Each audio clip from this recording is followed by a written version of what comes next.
Oh, right. We have another deck to profile with this man and this guy in the corner and this one over here. The deck in question, Beast Deities, but not just any Beast Deities, of course. It is the one that was the first runner-up in the Vanguard World Championships of 2013. English edition. Yes. Important distinction because World Championship Japanese and I'm not even sure what it was. There was actually a lot of different stuff in there. See, we say World Championship, but really we just mean national +2.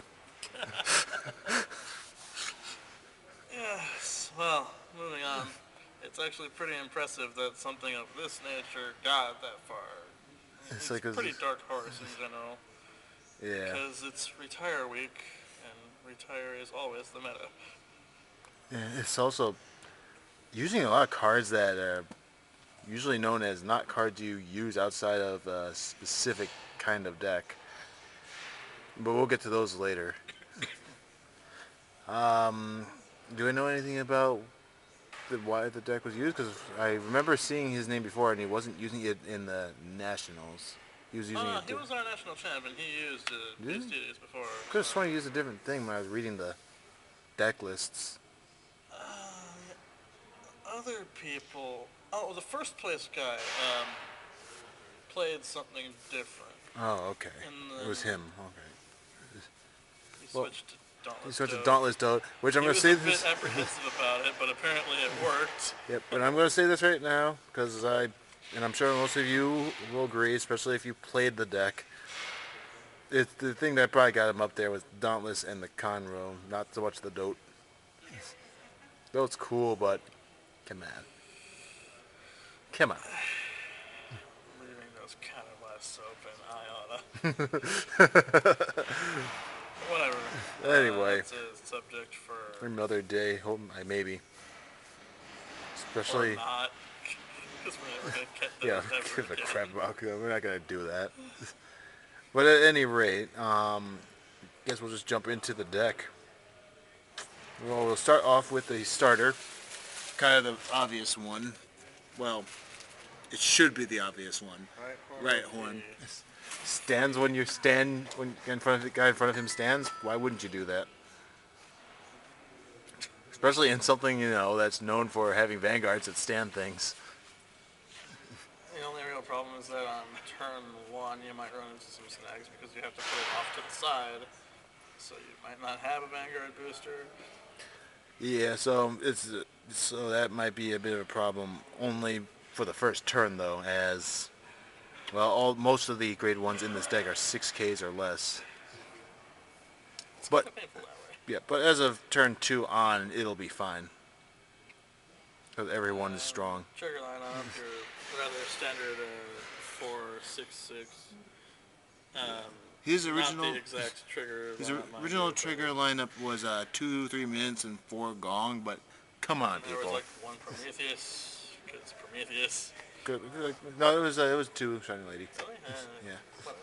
But it's like, come on, 3 minutes. How can you not run 3 minutes? It's not bad. It's just, I've never been a big fan of it, simply because I always draw into the draws too much, and they're like so dead weight. yeah, I'm more. Granted, less so in here because you've got all these 11k plus. It's fine though, because not only that, but the deck's more built around getting cards in hand anyway, especially with what we will see later on. So it works for what it needs to do. Kept him alive, Yeah, especially with the cross-right defense. so it works out. On the grade 1s, this is where it starts getting a little more what's Weird. going on here. Over here, you've got your usual suspects. They're like no one's questioning this. Unflipping is powerful when Illuminal Dragon just puts in so much forward momentum. It's right around here though where it starts getting to be a problem. At least on paper, it does. Toolkit boy. More tech unflipping. You just throw it behind the Vanguard and call it a day.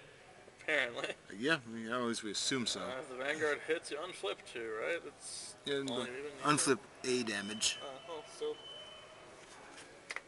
And then, Back in the day, Toolkit Boy was known for keeping Stern Blaukluger going forever.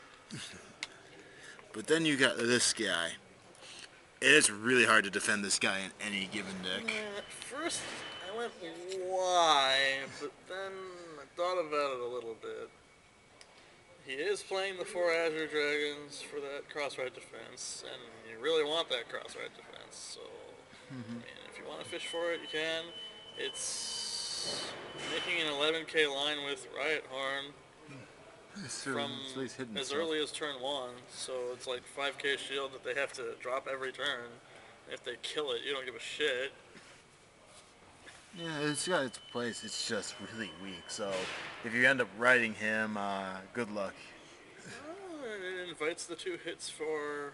Hit from up 3 hits. Yes. Because 6 is not strong. And then you ruse them with the next. The grade 2 lineup starting with... Kirara, what are you doing here? Oh, it's pretty obvious what she's doing here. More cards, more power. And field more stuff, and gives more purpose to the unflips, too. Yes, yeah. Constantly harass their rear guards and watch them cry. Well, Especially, decks like... Well, the retire-based decks, because they don't usually have a whole lot of excess cards themselves. it's, yeah. So when you pin them into that corner, they get kind of, oh god, stop, and they'll prioritize killing her, which is fine, because you'd rather keep your other guards anyway. Yeah, like these two, Hydra Chaos and Golden Anger, obviously are your big go-to attackers. So anything you can do to deflect them from being attacked is good, and the threat of getting more cards on top of your already getting cards is a good threat. Yes, especially since this guy, if you actually get him to work out. Oh yeah, you just It's like, swing rear guard, Vanguard swings, stand the 2 columns, because Riot Horn's because Horn's going to be a thing, and then your other guy's going to be a 12k attacker, at least. It's so in 3s, but yeah, this thing actually makes this go together by himself more than you'd expect him to, because of that stand anybody thing. Including the Kiraras. Yeah, including them, so you get another chance to draw more cards. And then you got your cross ride, which is, well, kind of the whole basis of this. Kill them. You kill them dead by being big. Once they're at 5, they have to drop about 1, 2, 3, 4, 5, 6, perhaps 7 cards every turn that you fire off that limit break. Yep, and then one Ethics Buster. Probably there for the ride consistency, to be honest, just because 13, 11, 9 is pretty standard, and it's got some modifiers in the form of drawing and searching.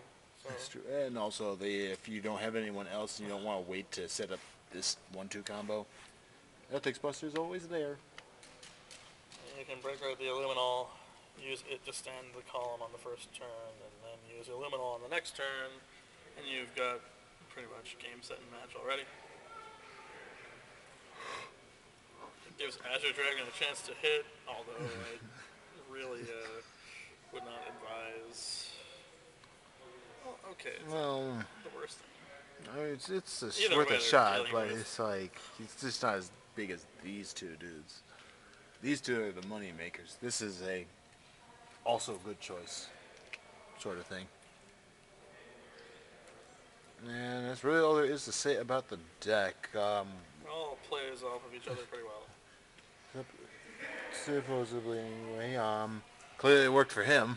It got him to the second place. And we're going to probably, hopefully, at some point, give this deck a tryout against some things, see how it goes. Right out on Saturday. Maybe. I think he was completely undefeated at Nats, too. So yeah, this thing must have done something.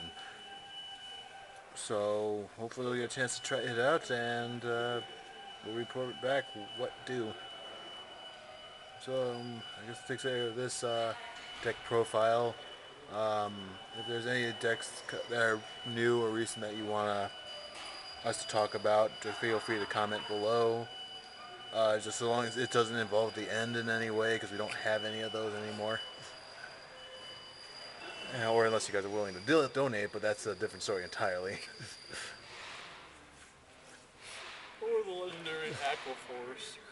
Yeah, or Aquaforce, because I think we have like one person ever who had them completed, and I don't even think they have them completed anymore. Everything else, though, I'm pretty sure we got somewhat access to. Maybe. And we'll see. So until next time, everyone. See ya. Everyone. Yep. And all right.